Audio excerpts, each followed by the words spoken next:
Assalamualaikum warahmatullahi wabarakatuh. Anak-anak kelas 6, jumpa lagi dengan Pak Rizal. Hari ini kita akan belajar mengenai sejarah singkat Pancasila. Nah, tujuan pembelajaran kita pada hari ini adalah agar kalian nantinya dapat mendeskripsikan sejarah lahirnya Pancasila.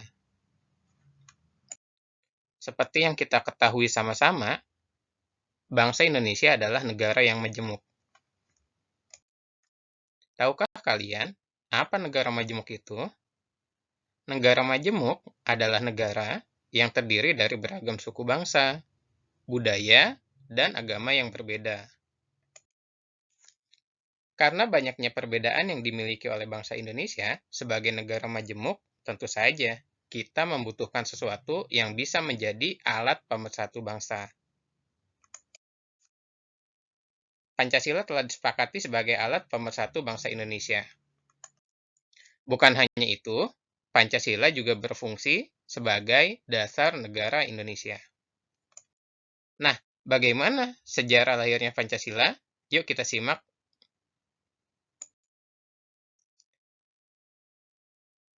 Pada tahun 1944, sebagai sebuah negara yang akan merdeka, tentu saja setiap negara pasti membutuhkan dasar negara. Nah, pada tahun 1944, kemerdekaan Indonesia saat itu semakin dekat untuk diwujudkan. Jepang, sebagai negara terakhir yang menjajah Indonesia pada saat itu, mulai menemukan tanda-tanda kekalahannya.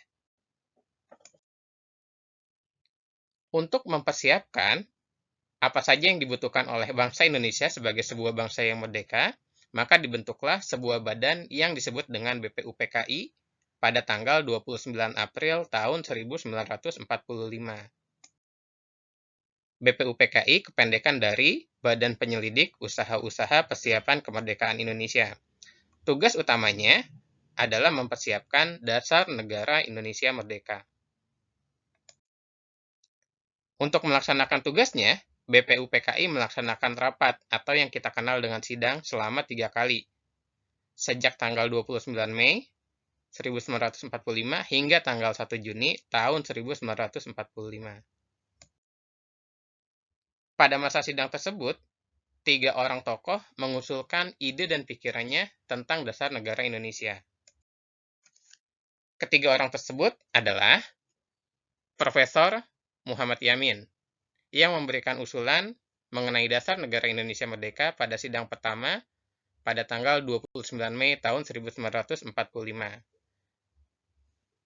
Dilanjutkan dengan Profesor Supomo, yang mengusulkan ide tentang dasar negaranya pada sidang hari kedua pada tanggal 31 Mei tahun 1945, dan Insinyur Soekarno menjadi orang ketiga yang mengusulkan ide dan pikirannya pada sidang hari ketiga BPUPKI pada tanggal 1 Juni tahun 1945.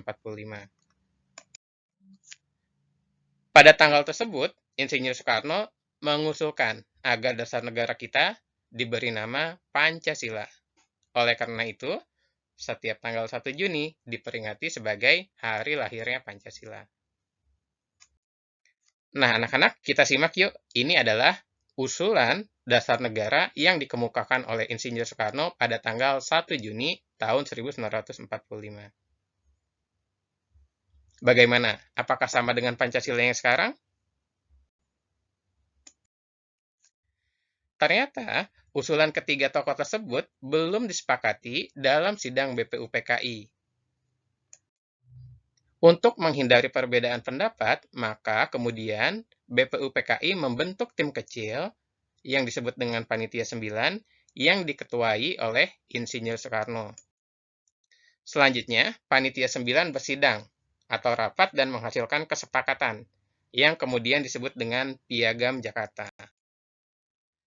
Selanjutnya, Piagam Jakarta disetujui menjadi dasar negara dalam sidang BPUPKI yang kemudian disahkan pada tanggal 22 Juni tahun 1945.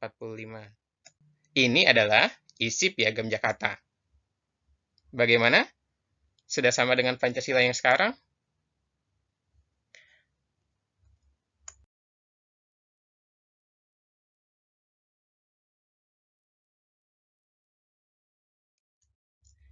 Nah, ternyata meskipun sudah disepakati Piagam Jakarta sebagai dasar negara Indonesia, ternyata masih harus direvisi kembali atau disesuaikan kembali.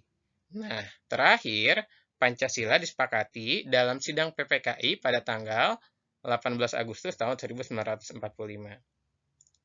Kenapa harus PPKI? Karena pada saat itu BPUPKI sudah dinyatakan selesai menjalankan tugasnya, kemudian dibubarkan dan diganti oleh PPKI. Ini adalah isi Pancasila yang disepakati dalam sidang PPKI yang berbunyi: 1. Ketuhanan yang Maha Esa. 2. Kemanusiaan yang adil dan beradab. 3. Persatuan Indonesia. 4. Kerakyatan yang dipimpin oleh hikmah, kebijaksanaan, dalam permusyawaratan perwakilan. 5. Keadilan sosial bagi seluruh rakyat Indonesia. Nah, jika dirumuskan secara singkat, sejarah Pancasila bisa digambarkan sebagai berikut. Pada tanggal 1 Juni 1945, istilah Pancasila pertama kali diusulkan oleh Insinyur Soekarno. Pada tanggal 22 Juni tahun 1945, Piagam Jakarta disepakati sebagai dasar negara. Kemudian, terakhir pada tanggal 18 Agustus tahun 1945, dokumen yang terdapat dalam Piagam Jakarta direvisi dan disepakati sebagai dasar negara dalam sidang PPKI pada tanggal 18 Agustus tahun 1945 dengan perubahan pada sila pertama Pancasila.